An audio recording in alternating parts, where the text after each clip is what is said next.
दोस्तों आपने बहुत बार ट्रेन में सफर किया होगा और सफर के दौरान आपने ट्रेन के अंदर और ट्रेन के बाहर ऐसी बहुत सी चीजें देखी होंगी जिन चीजों के होने के पीछे का कारण आप नहीं जानते होंगे। लाइक रेलवे ट्रैक के बगल में ये एल्युमिनियम बॉक्स किस लिए होता है और ट्रेन के ऊपर ये गोल स्ट्रक्चर क्यों बने होते हैं, और जब ट्रेन रुकती है तो एक साउंड प्रोड्यूस होती है, कुछ इस टाइप की साउंड।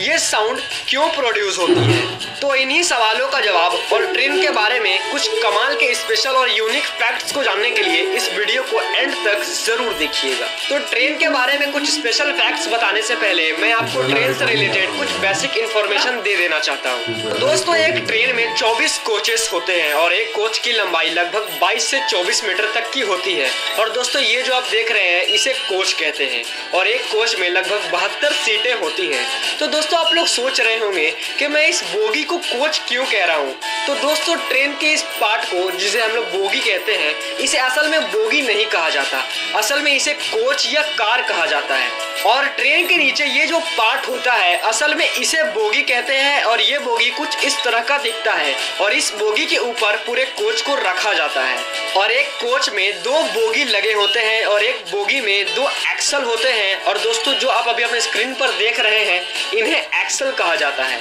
और एक एक्सल में 2 पहिए लगे होते हैं। और टोटली देखा जाए तो एक कोच में 2 बोगी लगे होते हैं और दोनों बोगी के एक्सल को काउंट किया जाए तो दोनों बोगी को जोड़कर एक कोच में 4 एक्सल लगे होते हैं और उन चारों एक्सल को जोड़ा जाए तो एक बोगी यानी एक कोच में 8 चक्के लगे होते हैं। तो चलिए दोस्तों वीडियो को स्टार्ट करते हैं और जानते हैं ट्रेन के बारे में कुछ स्पेशल, अननोन और यूनिक फैक्ट्स।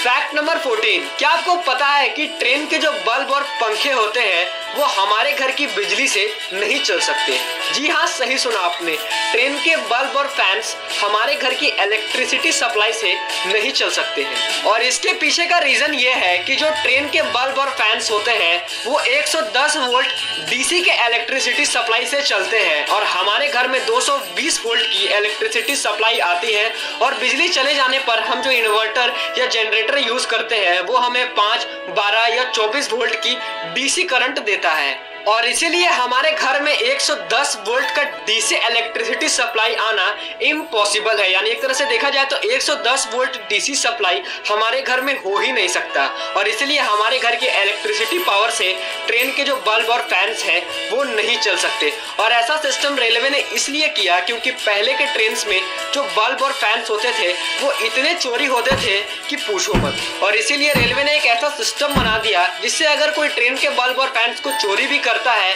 तो ये बल्ब और फैंस किसी काम के नहीं, क्योंकि ये हमारे घर के इलेक्ट्रिसिटी से चलेंगे ही नहीं। और इस सिस्टम को लाने के बाद चोरी के मामले में बहुत कमी भी आ गई। फैक्ट नंबर 14, क्या आप जानते हैं कि ट्रेन के कोचेस में ये जो नंबर्स होते हैं इन नंबर्स का क्या मतलब होता है? तो दोस्तों ये जो नंबर्स हैं ये 5 डिजिट्स के होते हैं और इन नंबर्स के पहले 2 डिजिट उस साल को दर्शाते हैं जिस साल में इस कोच को बनाया गया है और लास्ट के 3 डिजिट उस कोच की कैटेगरी को बताता है। और जैसा कि आप इस ट्रेन के कोच में देख रहे हो ये जो 5 डिजिट का नंबर है इसका जो पहला 2 डिजिट है उसमें 04 लिखा हुआ है, यानी इस कोच को साल 2004 में बनाया गया है। और लास्ट के जो 3 डिजिट है ये कोच की कैटेगरी को दर्शाता है, यानी इसमें लिखा है 052, यानी ये जो कोच है वो एसी कैटेगरी का है। तो दोस्तों अब आता है कि ट्रेन के कोच की कैटेगरी को नंबर के अकॉर्डिंग कैसे पहचानते हैं, यानी कैसे नंबर के अकॉर्डिंग पता किया जाता है कि ये एसी कोच है तो ये जनरल कोच है। तो दोस्तों मैं आपको बता दूं कि जो 1 से 200 नंबर तक के कोच होते हैं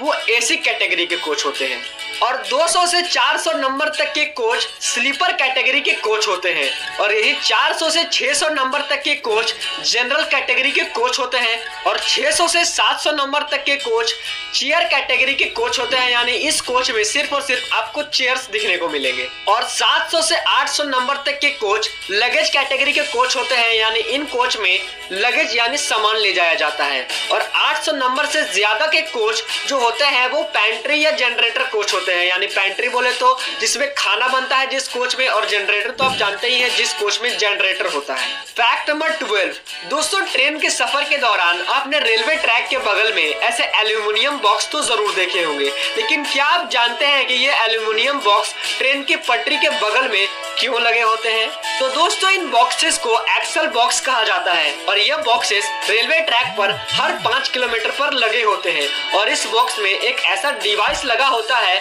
जो ट्रेन के स्पीड, डायरेक्शन और ट्रेन के एक्सल को काउंट करता है। और ये मैंने आपको बता दिया है कि एक्सल किसे कहते हैं। और ये बॉक्स एक्सल को इसलिए काउंट करता है ताकि 5 किलोमीटर पहले ट्रेन में जितने एक्सल थे उतने ही एक्सल 5 किलोमीटर बाद है कि नहीं, ये बॉक्स ये काउंट करता है। तो दोस्तों अगर प्रोसेस वाइज समझाऊं तो जब कोई ट्रेन किसी ट्रैक से गुजरती है तो इस बॉक्स से एक वायर ट्रैक से कनेक्टेड होता है और इसी वायर से एल्युमिनियम बॉक्स में लगा एक डिवाइस पता कर लेता है कि ट्रेन में कितने एक्सल है और ट्रेन जिस डायरेक्शन में जा रही होती है उस डायरेक्शन में 5 किलोमीटर दूर जो एक्सल बॉक्स लगा होता है उस बॉक्स को ये बॉक्स इन्फॉर्म कर देता है कि इधर से एक ट्रेन गई है जिसमें इतने एक्सल लगे हैं। और जब आगे वाला बॉक्स एक्सल को काउंट करता है और सब ठीक होता है तो ये प्रोसेस चलता रहता है। लेकिन अगर कोई बॉक्स कम एक्सल को काउंट करता है तो बॉक्स किसी नजदीकी रेलवे स्टेशन को तुरंत इन्फॉर्म कर देता है कि इधर से एक ट्रेन गई है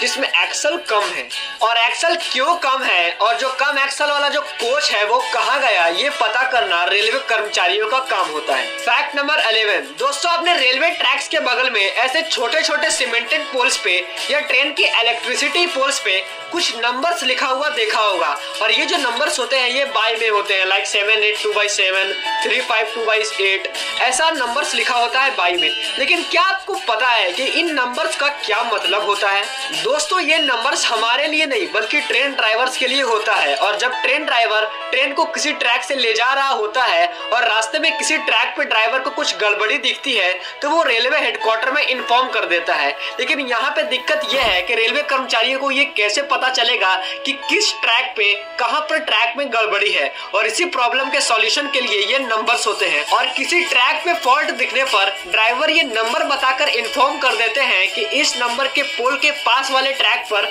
गड़बड़ी है। फैक्ट नंबर 10, दोस्तों आपने ट्रेन के ऊपर ऐसे गोल ढक्कन टाइप के स्ट्रक्चर्स देखे होंगे और ये स्ट्रक्चर ट्रेन के अंदर से कुछ ऐसा जालीनुमा टाइप का दिखता है और इस जालीनुमा स्ट्रक्चर को रूफ वेंटिलेटर कहा जाता है। और ये वेंटिलेटर ट्रेन के अंदर मौजूद गर्म हवा को निकालने में काम आती है, क्योंकि जब एक ट्रेन चल रही होती है तब उसमें बहुत भीड़ होती है और ज्यादा भीड़ होने से ट्रेन के कोच के अंदर बहुत ज्यादा गर्म हवा बन जाती है और ट्रेन के कोचेस में ज्यादा गर्म हवा भर जाने से वो डिसबैलेंस भी हो सकते हैं और इसीलिए ट्रेन में रूफ वेंटिलेटर्स लगे होते हैं और ट्रेन की गर्म हवा इन वेंटिलेटर्स के थ्रू ऊपर की तरफ से बाहर निकल जाती है, जिससे ट्रेन के कोचेस के डिसबैलेंस होने का खतरा बहुत हद तक कम हो जाता है। फैक्ट नंबर 9, दोस्तों अपनी ट्रेन के सबसे पीछे वाले कोच पे ये एक